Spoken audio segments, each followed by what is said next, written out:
These are just two Central Ohio families who more than a decade ago received devastating news, while some live to tell their story. My appointment was at 9 o'clock that morning.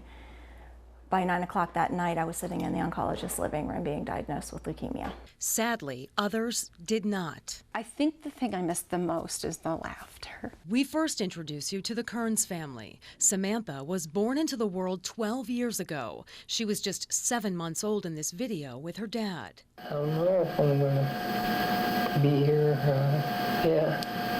much longer, but I hope so. Darren Kearns died 2 months later, leaving behind his wife and child, and parents who saw their child die too soon. He said, why me? I don't smoke or drink, and I'm young, and I've got a new family. And he says, why me, Dad?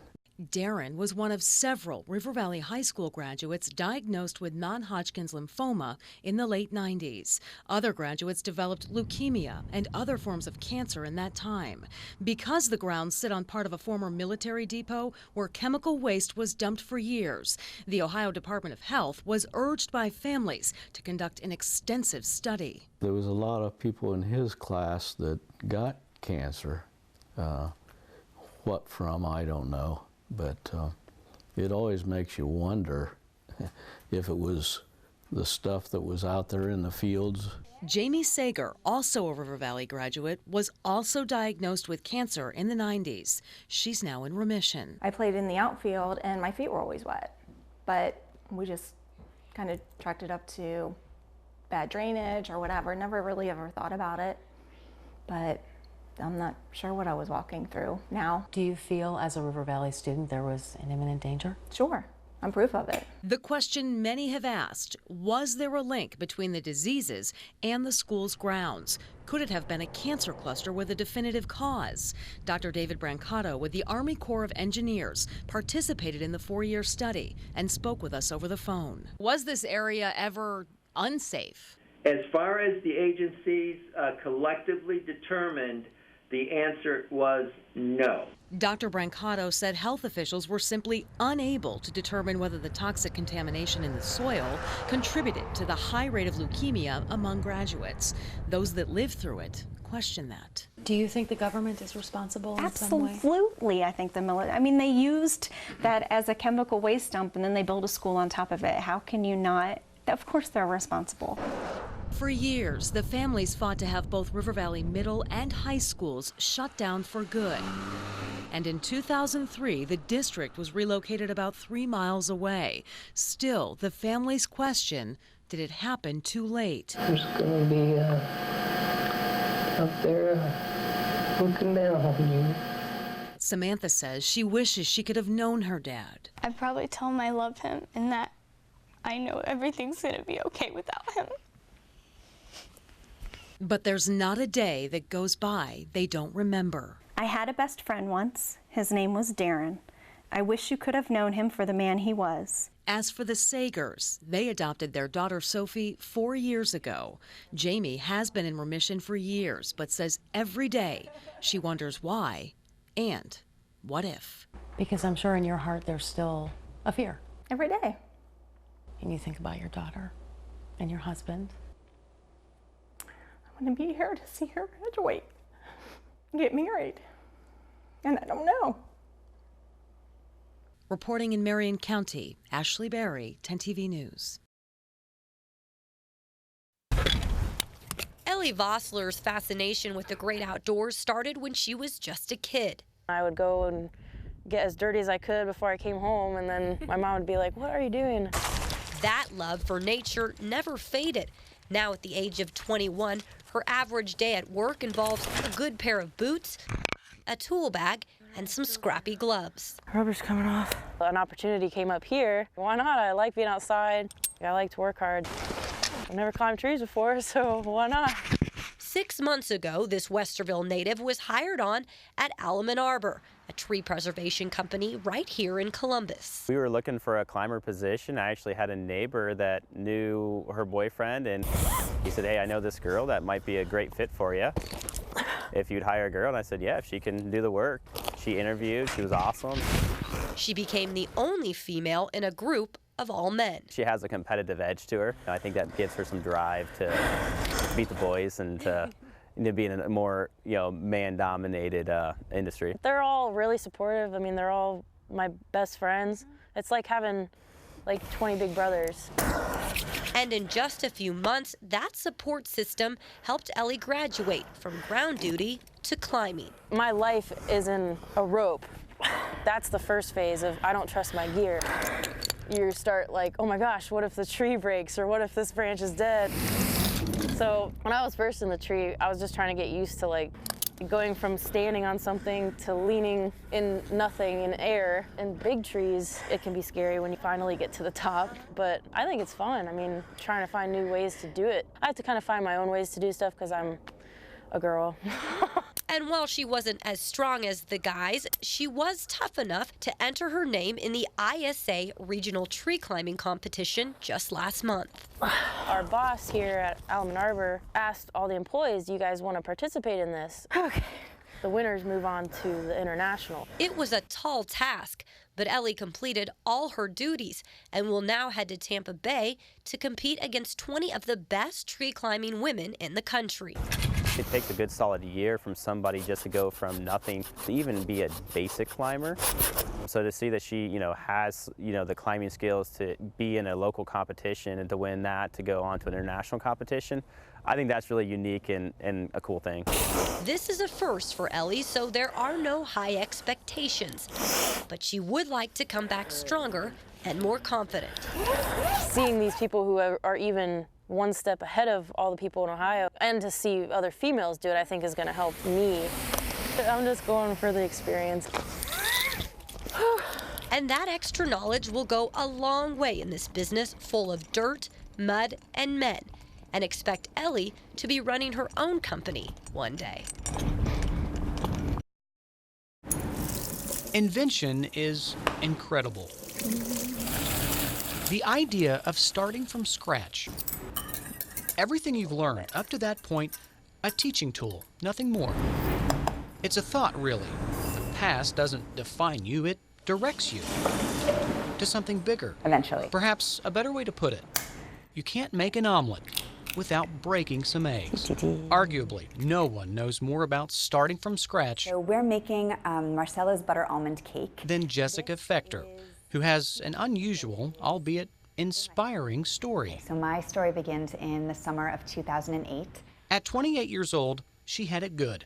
A graduate student, recently married, thinking of starting a family. Then one morning, it all changed. I went for a run one morning and an aneurysm ruptured in my brain. Doctors told her she almost died. She had multiple brain surgeries, lost vision in her left eye, had a brain infection. She was even missing a portion of her skull. She would grow weak, tired, quickly, not able to do routine things like boil water, put toast in the toaster, or read the newspaper. I walked in and it was almost as if the objects in my home were yelling at me, like, do something with us, and I couldn't.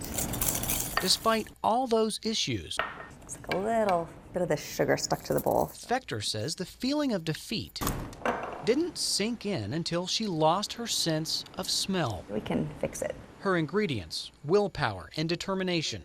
She knew to reclaim herself, she first had to reclaim her everyday life. And the place where I could do that was in the kitchen. A little bit more flour. She loved to bake, to cook. She says food, in her time of uncertain need, had something to tell her. Something that gave her comfort and strength, allowing her to believe in herself. It was really the life lived, coming back to feeling like myself in my own body that was going to give me that trust and that confidence. Then, slowly, her sense of smell, it came back. First with paint, then a cucumber. A slow, gradual process that she says brought her back to who she is, all starting with food. Food is powerful because it can remind us who we are when we feel least like ourselves. Her new book, Stir, shares her story of recovery, how she was able to get back her life through food and cooking. It's also a reminder. Beginnings are everywhere. that in this world, you have no control. That at any moment your life could change, not only for the bad, but for the incredible good. A message. And there it is. That every setback stirs a setup. To keep putting one foot in front of the other and living. For a comeback. And making what I can of what happens. In Columbus, Bryant Somerville, 10 TV News. Let's just have everybody do treble and a kick and a down front click down. Some classrooms are quiet. Pull up your legs in the back. Not this one.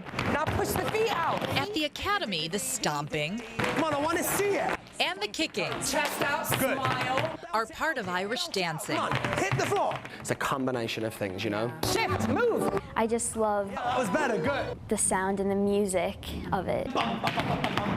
It's the way they move and make it look so seamless, and there's so much happening down here, but you maintain total body control. The chest is out, the chin is forward, elbows are locked in. Higher! Byron Tuttle would know. He competed and he toured, but even then. I knew deep down in my heart of hearts I always wanted to teach. It was just always something that I wanted to do. So he and Edward Searle started a school in England. After a while, though, Columbus called Byron home.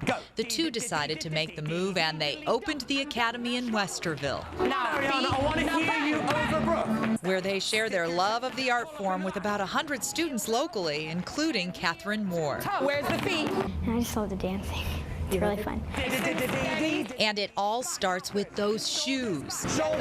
Not taps or clogs. So this is fiberglass. It's fiberglass, that's right. And that's what gives us the... That's right, Yeah. exactly. Elbows in. To make them work the right way, it's up to the students to turn out their feet, perfect their carriage. Now lean back, spine straight, now hands in. Hit the beats. Let me hear the beats. I hear you guys saying, make it look easy. Yeah. It's not easy. It's not easy at all. You have to make sure you stay on time to the music. It's hard to explain, but you know what you want it to sound like in your brain. So you want a cadence to go with the look. Yeah. Now up! And they work on that in class over and over. Now turn. Now get the stamps out. Both Byron and Edward push students to get it right and praise them when they do. That was 10 out of 10. Excellent. It's paid off. They have a table full of hardware. This is one of my favorite moves. Cosette de Bourbon is one of the big winners. The 13-year-old with mad skills recently took home a world title. Ready, go. She works on her craft about 15 hours a week. You have to love it. Yeah, and I really do love it. Sometimes I don't really care about the result. I just want to please my teachers. I just hope that each child becomes the best they possibly can be. That's the most rewarding thing at the end of the day, is being a part of their journey to success. Excellent. Do I think about him? Yeah, I wonder like what he would look like, or would I be yelling at him about his girlfriends, or, you know, whatever. Lynette David's son Charlie would have turned 28 years old this year. He would have, if a young man had thought twice about driving impaired. David says she witnessed that driver hit her little boy in the street. It was like nothing you ever could imagine. You don't want to go through that. I don't care who you are, even your enemy. You wouldn't want an enemy to experience that. But David has used her pain for good, publishing a book and speaking out against drunk driving. You don't always get to choose what happens to you, but you can always choose how you respond. I showed David statistics Columbus police have compiled since 2010. Those numbers show an increase in the number of drivers arrested with a blood alcohol concentration of at least 0.30, about 4 times the legal limit. It's ridiculous. To put in perspective how much you'd have to drink to get that drunk, I checked out a few blood alcohol content websites on my phone. They all said the same thing. For a guy about my size, around 165 pounds, I'd have to drink at least a dozen beers in a 2-hour period to hit a blood alcohol content of 0.30. That's a whole lot of alcohol. Sergeant Michael Smith is hoping this mobile BAC truck and the equipment inside will get people to think twice about drinking and driving. This one in my hand is a portable breath tester, which would aid an officer in making a decision whether or not to arrest a person. Sergeant Smith says it's frustrating to see drunk driving related deaths. Every one of these impaired driving deaths, they're preventable. Every single one of them, and all it requires is a little bit of pre-planning. A little pre-planning that could have saved little Charlie. The guy was drinking and driving. He killed him. He killed my son. And so he didn't have to do that, you know. We got to make better decisions. We hit every one, didn't you? This is one mom who couldn't be prouder of her son. There are so many things about Seth. He just stays true to who he is. He is a kid striving to be his best. From the athlete who commands attention on the court to the thinker who's more than comfortable. After I read it, I felt empty because of the knowledge I knew was out there. In the classroom. Such diligence today, all right. This is creative writing, one of his favorites. Well, I'm not going to let anything distract what comes first and how I was raised. And I was raised to believe that school is first and basketball is second. But make no mistake, Seth puts a lot of work into both at Northland High, and it hasn't gone unnoticed. You had a word before his name that you used. The incredible Seth Towns. He keeps his GPA at or above 4.0. He belongs to the National Honor Society, and he's a serious member of the math team, all while he pursues his hoop dreams. His coach sums it up best. Just complete. He's a complete student athlete. And the teacher Seth calls his second mom has kudos for his character. He could easily be an egotistical, I don't care about anybody else person, but he's not like that at all. Like I said, very modest, very humble. I'm excited. I'm very excited about Seth and excited for him. Because of the path he's taking. One of my favorite writers, Ralph Waldo Emerson, he said, do not go where the path may lead, go instead where there's no path and make a trail. Here's his trail. Seth had offers to play basketball at some top-tier programs, but the sport wasn't the only thing to factor into his decision. He went for the right all-around fit. What's the age for? Harvard!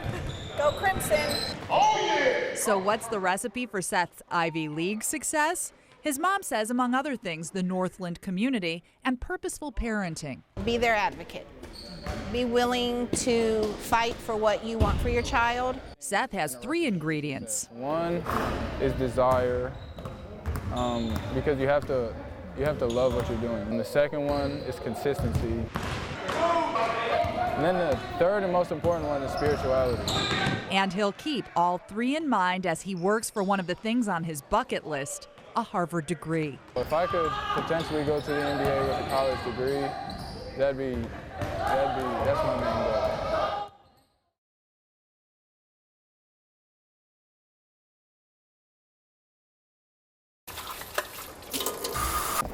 We do just about anything to support those we love the most. A primal instinct that motivates Pamela White. I'll do windows, I'll clean ovens, I'll do laundry, I'll iron, I'll change beds. It's hard work that makes this 63-year-old I always do. break a sweat. I always do. A small price to pay for an average payment of $100, money well earned, that quickly, very quickly, becomes money well spent. My babies. Every dollar I call them my babies. for them. They're all primates like us. Her most precious possessions under lock and key, behind gates and doors. We have 2 Capuchin monkeys and we have 9 gibbon apes. Each one different, each one unique, each one hers. They are my babies. But they're like having a 2-year-old on speed for 50 years. White, one of 55 permitted owners in Ohio with dangerous wild animals. I agree that we needed some laws, yes. Beginning in September 2012, people could no longer own these animals, like lions, tigers, and most primates. If you owned these animals before that date, you could keep them, if you followed strict guidelines. Facilities must be inspected annually by the Ohio Department of Agriculture. Owners must microchip and neuter animals, obtain liability insurance, provide an escape plan, and pay an annual fee for permits. For White, that fee, $500, and the rest It probably costs us a good $15,000, $20,000 a year. reminds her why she works so hard. That is the only reason I work. The only reason is to put the money into this and care for these animals. The ODA says dozens of owners complied with the law by moving animals out of state. 3 owners have had about a dozen animals seized since 2012, including one Toledo man who had 6 tigers, a lion, leopard, Kodiak bear, and a cougar. The animals were sent to the temporary holding facility in Reynoldsburg, a facility where cameras are not allowed. 10 TV has learned in 2015 there are 201 permitted animals in the state, the most being tigers, lions, and cougars. Only 9 gibbons are legally owned. They belong to White. Mothers don't tend to do this, but do you have a favorite? Now, No. she takes all she has. Who wants one? Her money, her energy, her heart and soul, You want one too? and hands it over, not knowing where tomorrow's means might come from. I will do whatever it takes to keep these animals. In Blacklick, Bryant Somerville, You're such a good girl. 10 TV News.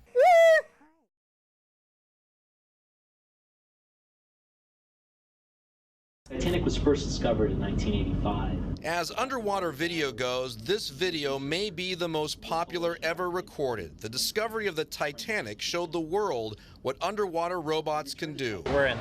At Ohio State, It's uploading. Our goal is to build and develop underwater robots. Cross your fingers while you turn the power off. the future of robotics is taking shape. One of the things that's really unique about our vehicle, this goes in the water, is that it has 3 thrusters. Plug it back in. Students hope that their research Do we want to cycle power? And restart it. may help produce the next generation And let's hope for a green light there. of remotely controlled underwater robots. The future's kind of limitless. The future of underwater robotics Who has the controller?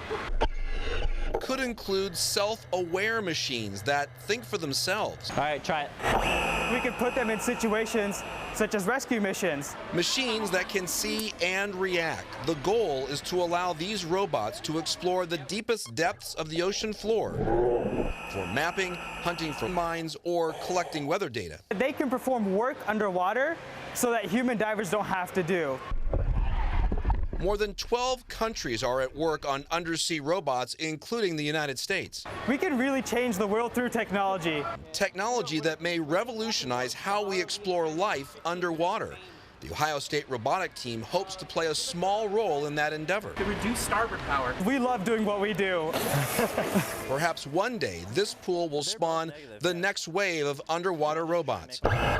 Robots designed not just to swim, but think, walk, or slither at depths too dangerous for man. At Ohio State, try it. Kevin Landers, 10 TV News.